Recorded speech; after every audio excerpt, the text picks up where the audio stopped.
When it comes to slow stitching, sometimes adding a border is that final touch that takes it to the next level. Join me today to create this miniature work of art featuring a heron. I'm going to show my template method for adding a miniature bird. I'm going to talk about stitching your fabric, and then I'm going to go into detail showing a unique way to use fabric scraps to add a beautiful border.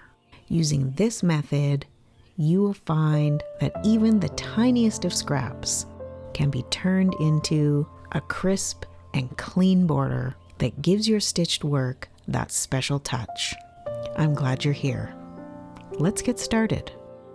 I have a square of felt that is 3.5 by 3.5 inches, or 9 by 9 centimeters. And I've taken a heat erasable pen and I've marked a 1/2 inch border all the way around.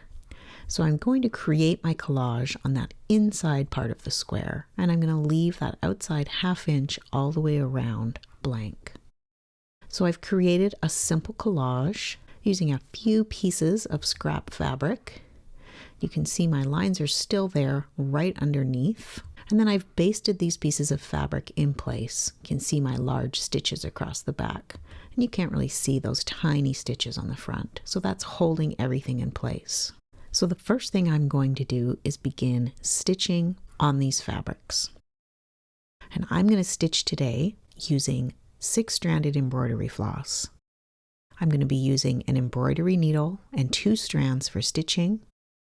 And I'm going to switch over to a milliner's needle to create French knots. And that's because with the milliner's needle, it's all one thickness.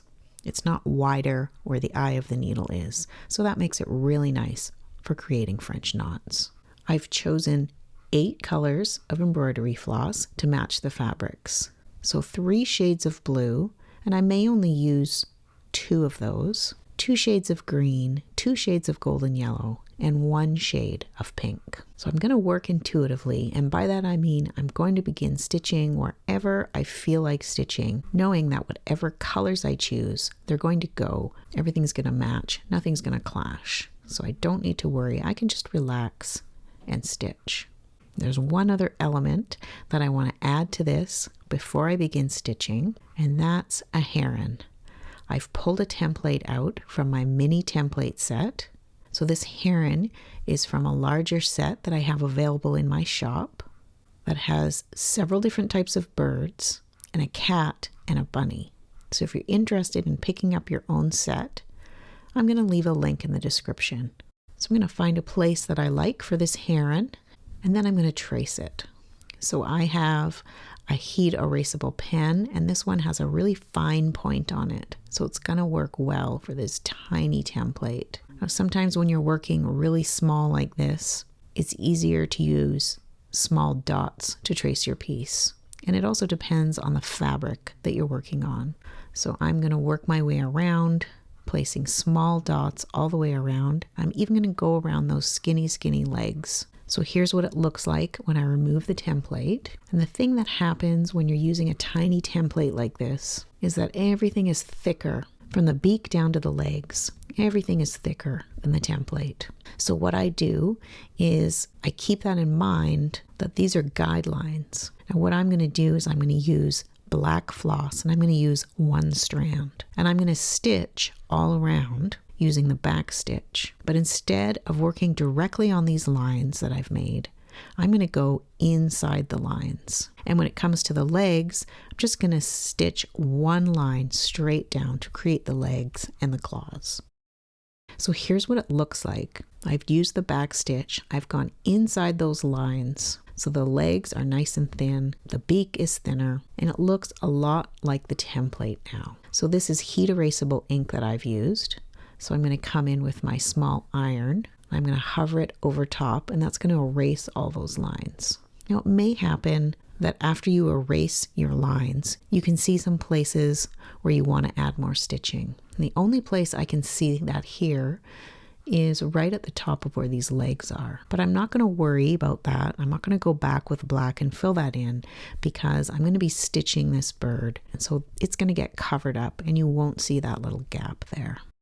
And now I'm going to show something that I do sometimes when I'm working to stitch an animal or a bird over top of fabrics that are really bright. You can come in and you can color in the area that you're going to stitch. One of the things you can use for this are permanent gel pens. Now I did this in my scroll project, and I'm going to link to that if you want to have a look and see how I created one of the birds in that project. I used this gel pen technique to fill in black to create a bird. So here's the bird here on the right. It's this robin. So if you want to see how to do that, I will link to that project.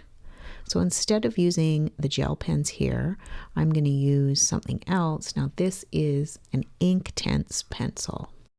And you can see on the pencil it has that tiny paintbrush symbol, and that means that this pencil is water soluble. So you can activate the colors by adding water.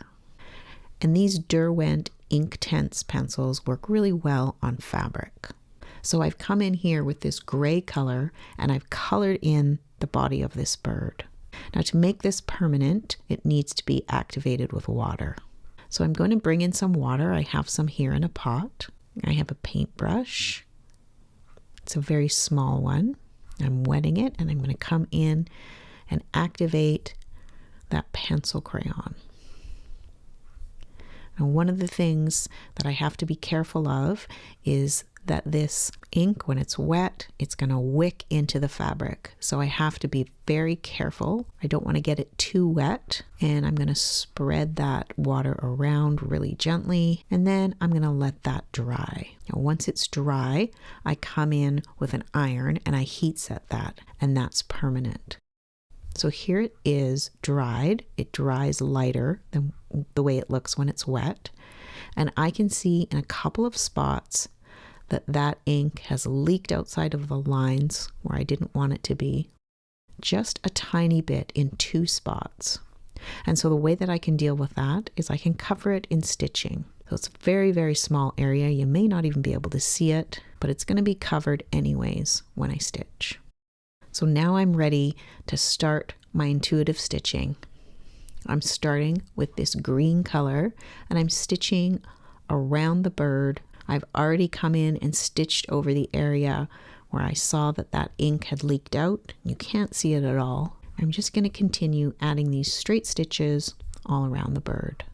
This is starting to look like grass or reeds, and I'm liking the effect that I'm getting here, so I'm going to keep going with this color. So now that I've started stitching, I'm just going to continue grabbing different colors and stitching all over this piece. So what I'm going to do is I'm going to show a time lapse of the different types of stitching that's added bit by bit. So here I've started with some reed or grass stitching in green, and now I've gone around the top in that gold color and I've stitched down the edges of that pink and golden fabric. And here I've begun stitching on my heron. I want the head to be white. I've chosen 2 shades of gray for the body that I'm going to stitch, and that same shade of golden yellow for the beak. I've added a tiny French knot for the eye. Now that body of that bird is complete, I'm going to keep stitching, adding different colors all throughout the background. So I've come to the top and I've added some French knots. I'm alternating back and forth between those 2 colors. That dark pink color and that golden color. I've added some more stitching around the edges. I've brought in some blue. I've come back in that sky background. I've added some stitching around the pattern in the fabric. And then I've come in with some lighter green and added more to that grass and reed area. So now all the stitching is complete and I'm ready to add a border. So the first thing to think about in adding a border is what fabric, what color do I want to use? So the first fabric I've pulled is this teal green color. So this is pulling from the colors in that green fabric that's on the bottom and the blue fabric that's in the middle. So one way to choose the fabric for the border is to take a color that complements the colors in your stitched piece. Now I'm going to bring in this light gray color. This color is very similar to the stitching I've done on the heron, especially that lighter color that's on the upper part of the body. I've also got another shade of gray that's a little bit darker. So this shade is darker than the colors that are in the Heron.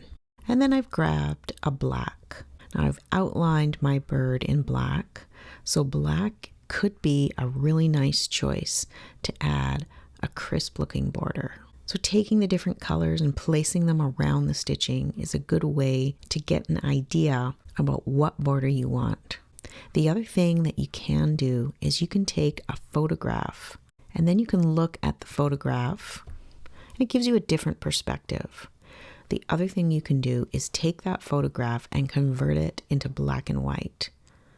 So seeing it in black and white gives you another perspective if you're having a hard time deciding what fabric you like the best.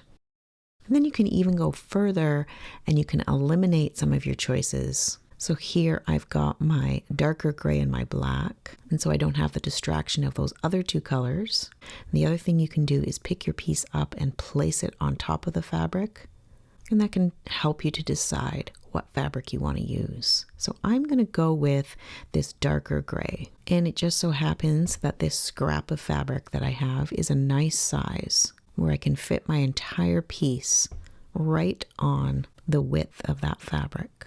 Now, it's not quite big enough for me to use the method where I use the backing as the binding. And that's one way to create a nice crisp edge. If you want to see how I do that, I'm going to add some links so you can see different projects where I've used that option. Here I'm going to go with a scrappier version. The end looks going to be very similar, but I'm going to be able to use scrap pieces of fabric to create my border. So I'm going to cut a piece of this off where I have enough fabric to fold over on those two sides. And then I can cut two smaller pieces that are going to fit over that white felt. These are a 1/2 inch strips, and I'm going to be able to stitch those on to cover that area. Now when it comes to choosing floss, I could use the gray colors that I've already used to stitch the bird. I've also pulled out a darker gray here. It's just slightly darker than my fabric, so I'm going to go with that. So one option is to have 4 strips that are the width of your border and stitch them on. But because I have this piece that fits right behind, I'm going to start by stitching this on. I'm going to fold up the sides that don't quite fit, and then I'm going to cover them over with those strips. And that way the edges of that white felt are going to be covered up. I'm going to have some raw edges, but I don't mind that here. So first I'm going to come in and stitch down this edge that's going to get covered. And I'm going to do that on the top and the bottom. And then I can come in with my 1/2 inch wide strips and I can stitch those in place over top of that fabric. So here I've taken straight stitches and I've stitched that one side down. And I'm going to do the same thing at the top. Now I can bring in those 1/2 inch strips and stitch them over top. So I'm starting at the bottom and I'm going to take straight stitches that are going to go into my stitched work as well as the strip. So I go into the stitched work and I come out of the strip and I move all the way along in a straight line. So there's my first piece. So that raw edge is still at the bottom and that's looking good. And then I can do the same thing on the other side. So now I have those 2 strips stitched on. I'm going to snip off the ends and then I'm going to fold in those 2 sides. I have enough fabric here that that's going to cover all of my felt. So what I'm going to do is fold mitered corners. And the way you do that is very similar to folding a present. I'm going to fold up those sides and then fold the whole thing up. I'm going to take an iron and iron that in place. And you can even take clips to hold that fabric down until you're ready to stitch it. So now I'm going to come in and I'm going to stitch the same way that I did for those 1/2 inch strips, taking straight stitches all along the bottom of my fabric. And I'm going to do that on both sides. So here's my border stitched on. And because I have those raw edges on the top and the bottom, I'm going to come in again and I'm going to stitch right along the edge of the whole border with a blanket stitch. So I'm going to hide my knot underneath and I'm going to stitch up that mitered corner And then when I get to my corner at the top there, I'm going to bring my needle out right on the edge, and I'm going to start creating the blanket stitch. And I'm going to hold that thread in my non-dominant hand, in my left hand. I'm going to hold it to the back and out of the way, so when I come up with my stitch, I'm creating that blanket stitch loop. So I'm going to keep doing that, and I'm going to show you how I stop and start a new thread. So my thread is getting short here.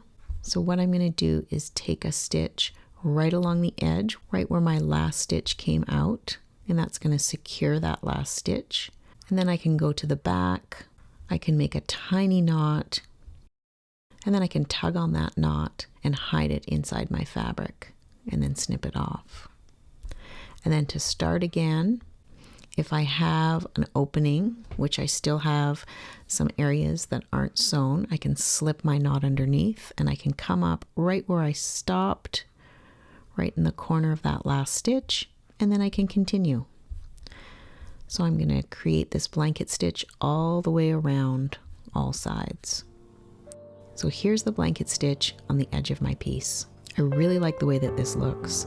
Now, of course, I could go around again and I could create stitches even closer together. You can do whatever works here. But this has added a really nice effect.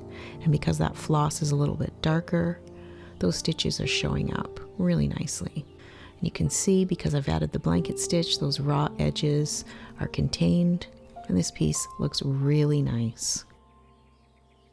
Thank you so much for joining me today. I hope this has given you inspiration and ideas on how you can use scraps to create a beautiful border, and how you can use a miniature template to create a tiny, beautiful bird. Until next time, happy stitching.